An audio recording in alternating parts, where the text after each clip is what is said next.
Assalamualaikum warahmatullahi wabarakatuh.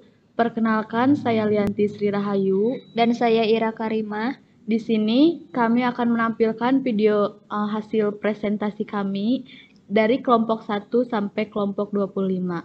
Untuk mengefektifkan waktu, langsung saja presentasi ke kelompok 1. Dipersilahkan. Di sini judul mini skripsi kami yaitu efektivitas penggunaan masker di era COVID-19, contoh kasus masyarakat desa Paseh, Kabupaten Sumedang. Dengan latar belakang masalah yaitu kurangnya kesadaran akan penggunaan masker di era COVID-19 yang menyebabkan banyaknya masyarakat desa Paseh yang tertular. Dari hasil penelitian di lapangan, maka dapat ditarik hipotesa yang menjadi kesimpulannya adalah dengan menggunakan masker di era COVID-19 saat diteliti dalam jangka waktu 3 tahun dari tahun 2019 sampai dengan tahun 2021 dapat menurunkan angka penularan virus COVID-19 hingga 85%. Baik, saya perwakilan dari kelompok 20 yang dimana materinya adalah analisis fenomena kecemasan masyarakat Majalengka untuk berobat ke Rumah Sakit Cidres pada masa pandemi COVID-19, yang dimana ini adalah hasil data yang diperoleh. Terdapat 50 responden, yang dimana 44 merasa cemas dan hanya 6 orang yang tidak merasa cemas.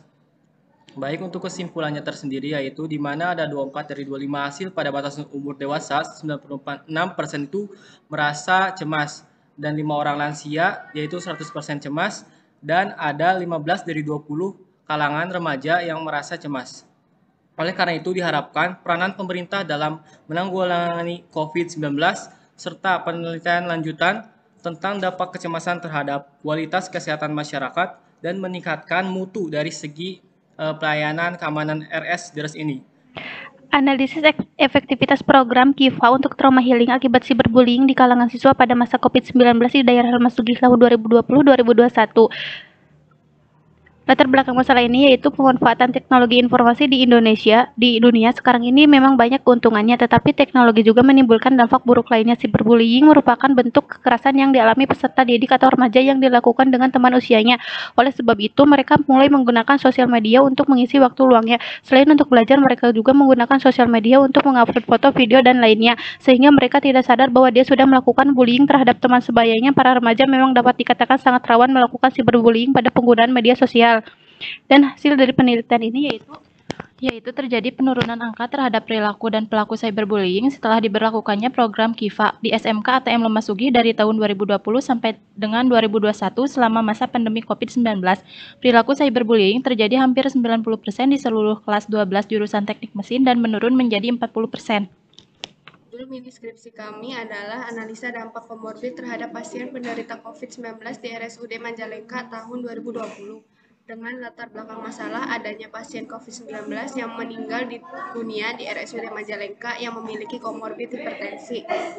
Dari hasil penelitian di lapangan, maka dapat ditarik hipotesa yang menjadi kesimpulannya adalah meningkatnya kasus kematian dari tahun 2020 sampai dengan 2021 sebanyak 77% akibat penyakit komorbid COVID-19. Di sini saya akan mempresentasikan mengenai faktor-faktor yang berhubungan dengan kualitas hidup pada pasien pasca COVID di Kelurahan Sumedang tahun 2021.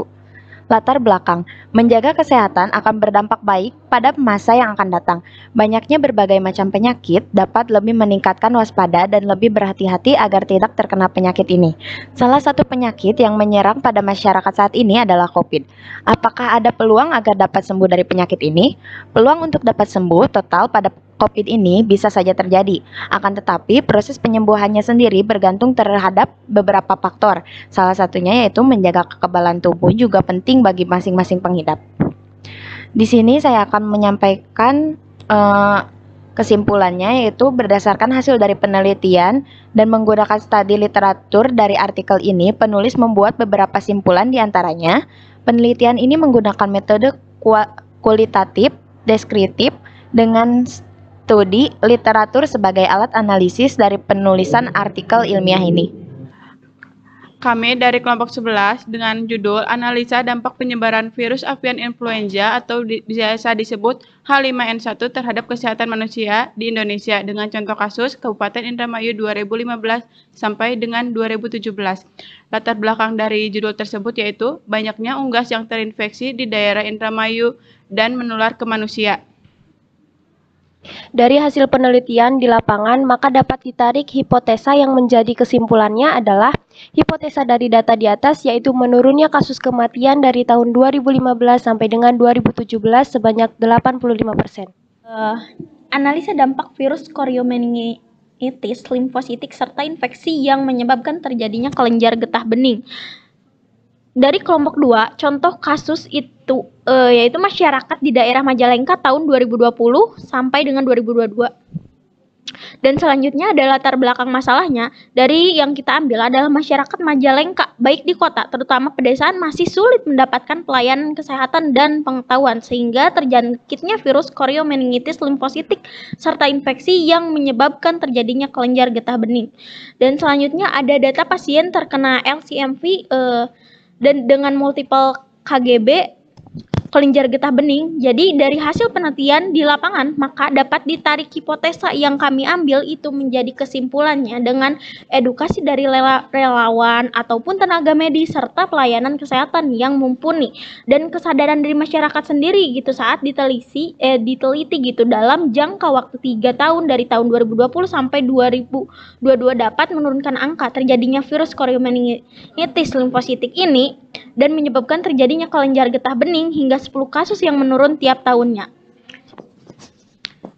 Judul dari kelompok kami yaitu Analisa Dampak Negatif Flu Babi pada Kesehatan Manusia dengan contoh kasus masyarakat Kota Denpasar tahun 2018 sampai dengan 2019 dengan latar belakang warga asing yang meninggal dunia disebabkan oleh infeksi flu babi sesaat setelah tiba di Bali.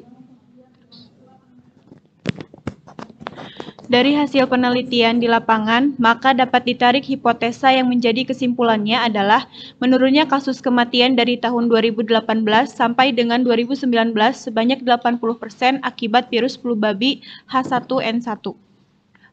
Judul dari mini skripsi kami, dampak negatif penggunaan aplikasi TikTok terhadap minat belajar. Contoh kasusnya pada anak usia dini di Kecamatan Sumedang Selatan pada tahun 2021 sampai dengan 2022. Latar belakang masalahnya kurangnya pengawasan orang tua yang menyebabkan banyaknya anak usia dini kecanduan aplikasi TikTok di Kecamatan Sumedang Selatan.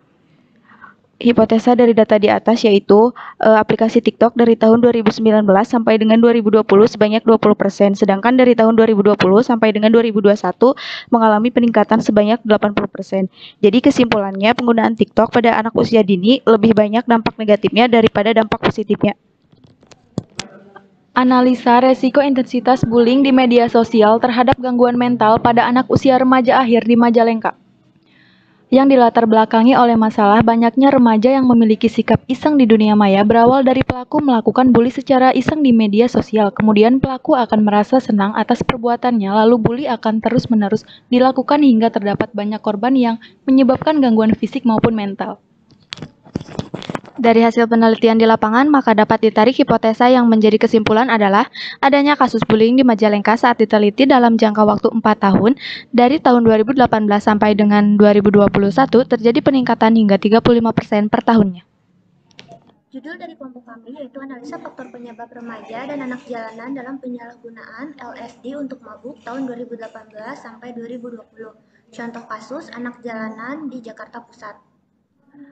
Yang dilatar belakang masalahnya tuh yaitu banyaknya remaja dan anak jalanan yang menyalahgunakan lem LSD untuk mabuk, berawal dari mencoba-coba kemudian kecanduan yang membuat mereka merasa sangat senang dan terbebas dari masalah setelah menggunakannya, sehingga perilaku ngelem menjadi sarana anak jalanan untuk menghilangkan stres. Maka dapat ditarik hipotesa yang menjadi kesimpulannya adalah banyak perilaku penyalahgunaan zat LSD untuk mabuk di Jakarta Pusat saat diteliti dalam jangka waktu 3 tahun dari tahun 2018 sampai dengan tahun 2020 terjadi peningkatan hingga 50% per tahunnya.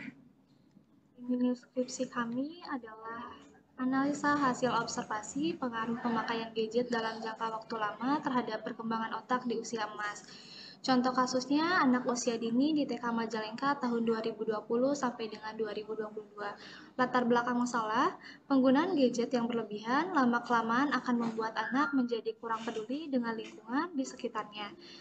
Menjadi lebih malas dalam melakukan aktivitas, menjadi kurang konsentrasi karena hanya terlalu fokus dengan gadget yang ada di tangannya.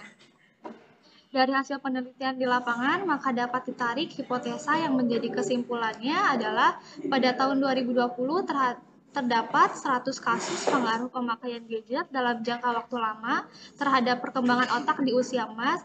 Pada tahun 2021 terdapat penurunan kasus menjadi 75 kasus pengaruh pemakaian gadget dalam jangka waktu lama terhadap perkembangan otak di usia emas.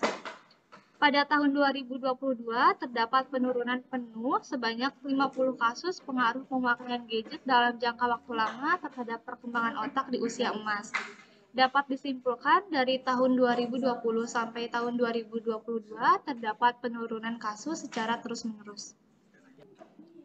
Judul mini skripsi dari kelompok kami adalah Analisa Dampak Negatif Akibat Radiasi Saluran Udara Tegangan Ekstra Tinggi atau SUTET terhadap Kesehatan Manusia. Contoh kasus rumah di pinggir SUTET di Majalengka tahun 2022. Latar belakang masalah, banyaknya SUTET yang dekat dengan rumah masyarakat, tapi ternyata masih banyak masyarakat yang belum mengetahui dampak negatif dari rumah yang berdekatan dengan SUTET. Dari hasil penelitian di lapangan, maka dapat ditarik hipotesa yang menjadi kesimpulannya adalah hasil dari penelitian yang dilaksanakan selama 3 bulan yang dimulai dari bulan Januari sampai bulan Maret. Dampak dari SUTET terutama gangguan tidur per bulannya terdapat penaikan yang terus-menerus. Yaitu yang berjudul efektivitas vaksinasi COVID-19 jenis Sinovac dibandingkan Pfizer pada masyarakat usia produktif. Contoh kasusnya masyarakat desa Panyingkiran. Dalam upaya mengembalikan kondisi dunia sebagaimana sebelum pandemi, telah diusung program vaksinasi oleh pemerintah di seluruh dunia, termasuk Indonesia. Manfaat vaksin ini bisa memperkebal daya tahan tubuh. Di Indonesia terdapat beberapa jenis vaksin, diantaranya Sinovac, Pfizer, dan Moderna. Data sampling masyarakat di desa Panyingkiran yang melakukan vaksinasi COVID-19 jenis Sinovac yang sudah diproses dengan SPSS, yaitu data di samping masyarakat desa Panyingkiran yang melakukan vaksinasi COVID-19 jenis Pfizer yang sudah diproses dengan SPSS. Dari hasil penelitian di lapangan, maka dapat ditarik hipotesa yang menjadi kesimpulannya adalah pada jumlah masyarakat yang melakukan vaksinasi COVID-19 jenis Sinovac mengalami penaikan angka dari tahun 2019 sampai 2020 sebesar 45%, dan dari tahun 2020 sampai 2021 mengalami penaikan sebanyak 75%. Sedangkan pada masyarakat yang melakukan vaksinasi COVID-19 jenis Pfizer mengalami penaikan angka dari tahun 2019 sampai 2020 sebanyak 30%. Dan dari tahun 2020 sampai tahun 2021 mengalami penaikan sebanyak 50%. Baik, judul mini skripsi kami adalah hubungan antara mental health dengan perilaku masyarakat Indonesia di sosial media pada masa social distancing akibat COVID-19.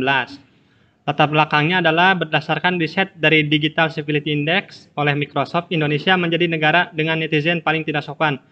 Dan ini langsung terbukti ketika warganet Indonesia menyerang media sosial Microsoft yang segera setelah hasil riset ini viral. Masyarakat melampiaskan rasa frustasi yang mereka alami dari masalah-masalah yang disebabkan oleh pandemi secara online. Sehingga perilaku masyarakat Indonesia yang tadinya ramah ketika bertemu bisa menjadi kasar di sosial media.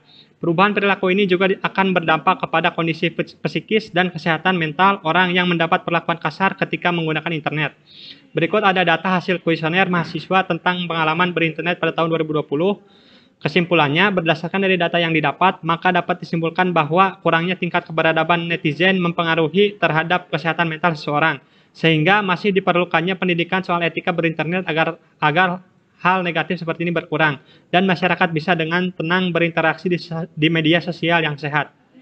Peningkatan kasus penggunaan implan ilegal. Efektivitas penggunaan implan payudara di tempat ilegal, contoh kasus Kota Jakarta pada generasi milenial tahun 2021 sampai 2022. Latar belakang masalah, kurangnya kesadaran dan pengetahuan akan bahaya penggunaan implan payudara di tempat ilegal yang menyebabkan banyaknya masyarakat Kota Jakarta yang terkena kanker payudara. Dari hasil penelitian di lapangan, maka dapat ditarik hipotesa yang menjadi kesimpulan adalah dengan adanya penyuluhan mengenai bahaya implan payudara di tempat ilegal saat diteliti dalam jangka waktu 3 tahun dari tahun 2019 sampai dengan tahun 2022, kasus meningkat menjadi hingga 95%. Judul dari kelompok kami adalah dampak tantangan makan ikan buntal yang menyebabkan kematian. Analisa dampak tantangan di sosial media, makan ikan buntal yang menyebabkan kematian. Contoh kasus kerusakan organ dalam karena racun di Indonesia, tahun penelitian 2015 sampai dengan 2021.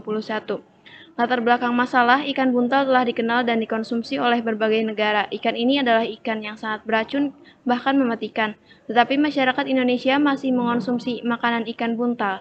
Di Jepang pun, ikan buntal masih menjadi makanan yang spesial. Bahkan telur ikan buntal dikenal sebagai makanan yang sangat berharga.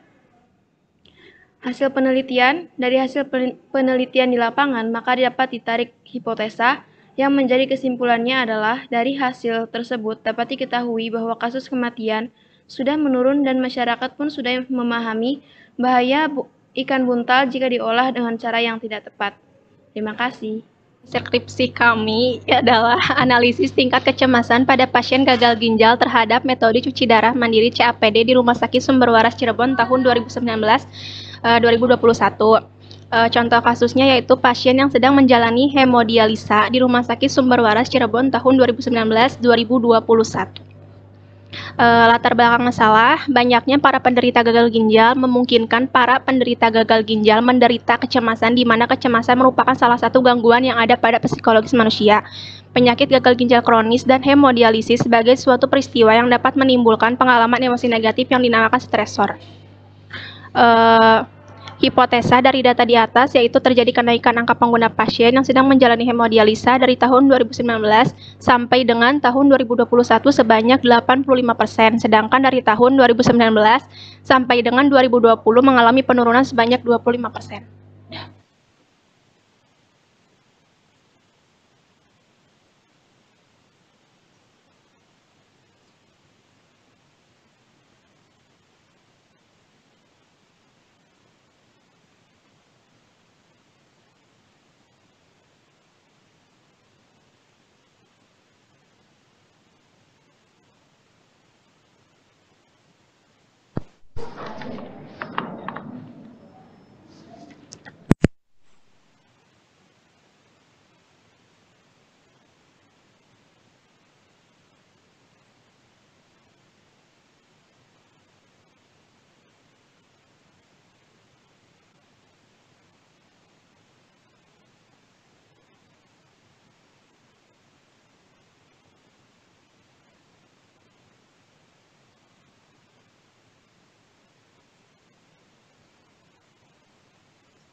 sampai dengan 2021 mengalami penurunan sebanyak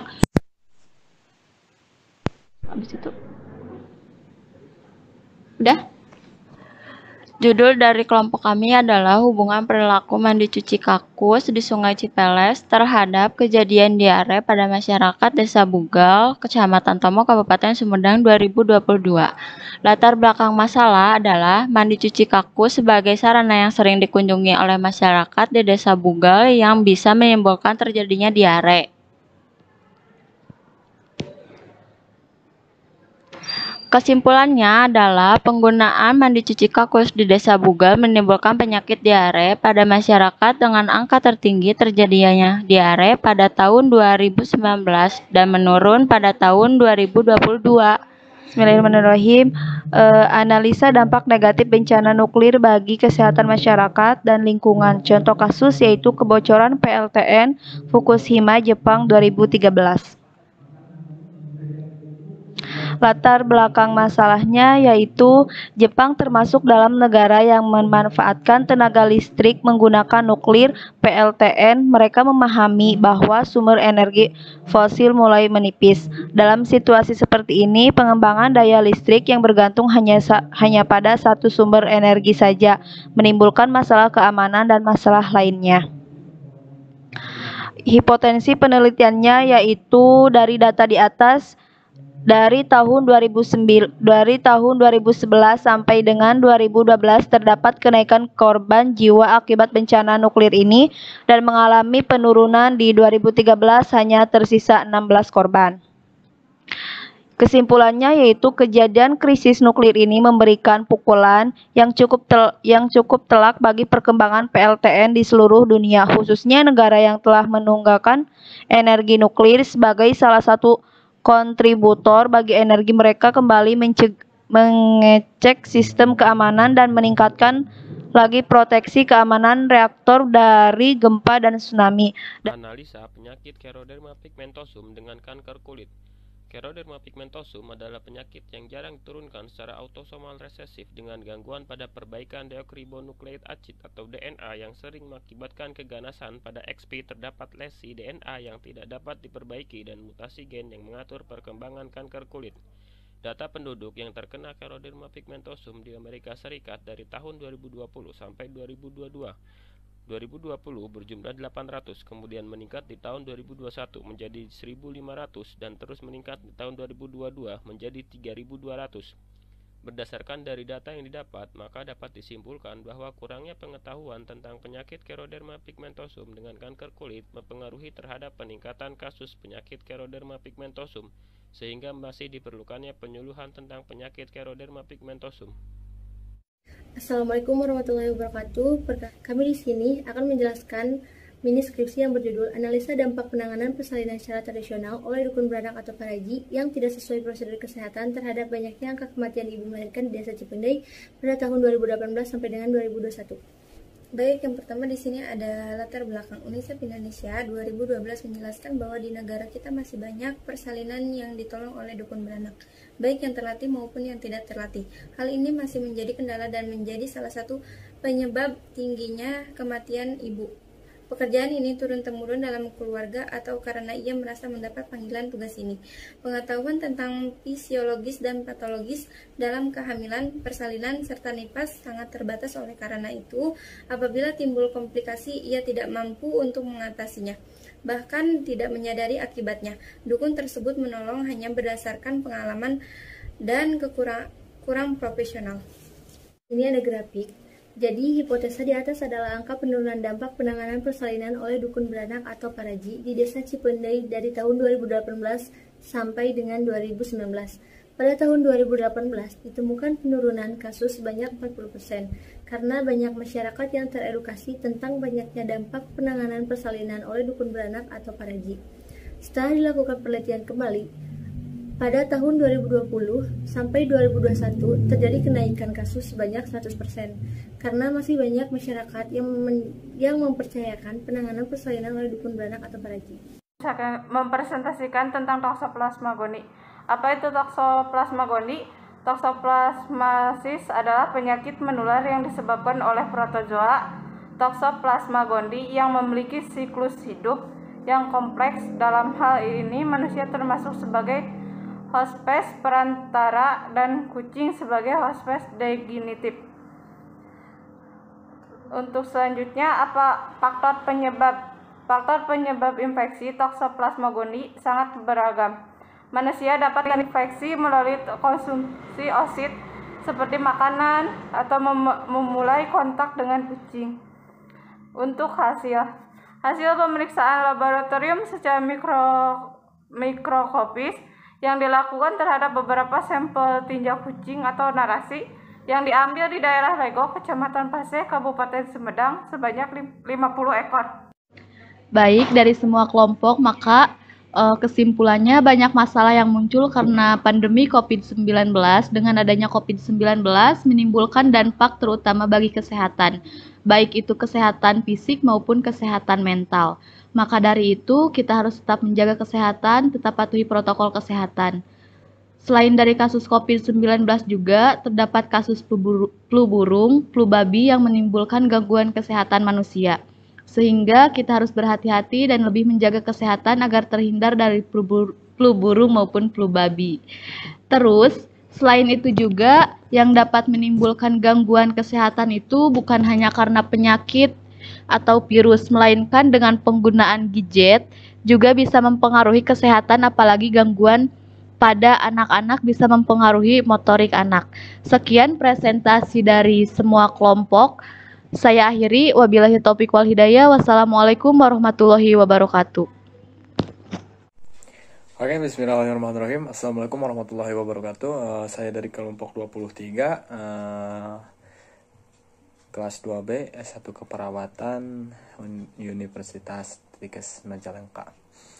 Oke, di sini saya akan membagikan sedikit mengenai apa yang saya teliti di lapangan mengenai analisa fenomena dampak perubahan cuaca yang terjadi tak menentu berbanding dengan penyebaran virus COVID-19 jenis Omicron.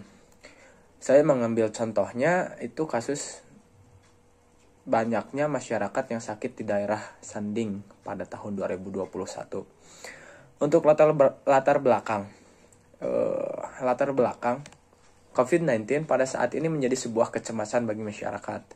COVID-19 adalah penyakit menular yang disebabkan oleh virus SARS-CoV-2. Virus ini menyerang sistem pernafasan, di mana penderita mengalami sesak nafas. Selain itu juga penderita akan mengalami demam tinggi, hilangnya indera penciuman, dan hilangnya indera perasa. Hasil penelitian saya, terus populasi dari penelitian ini adalah tingkat efektivitas penggunaan masker di era pandemi COVID-19. Contoh kasus masyarakat Desa Sanding yang mengakibatkan penurunan jumlah kasus penularan COVID-19. Data masyarakat pengguna masker di tahun 2019-2020 tahun kasus 2019 itu sebanyak 500, 2020 itu 300, 2021 itu 70. Nah, dari data di atas dapat dilihat terdapat data masyarakat mengenai penurunan penggunaan masker dari tahun 2019 sampai 2021 di Desa Sanding. Nah, ini data sampling yang sudah diproses dengan SPSS. Simpelnya, oke, lanjutan. Hipotensa dari data di atas yaitu terjadi penurunan angka penggunaan masker serta itu mengakibatkan sebuah kenaikan sebanyak 85%, sedangkan dari tahun 2020 atau 2021 mengalami penurunan sebanyak 25%. Terima kasih. Wassalamualaikum warahmatullahi wabarakatuh.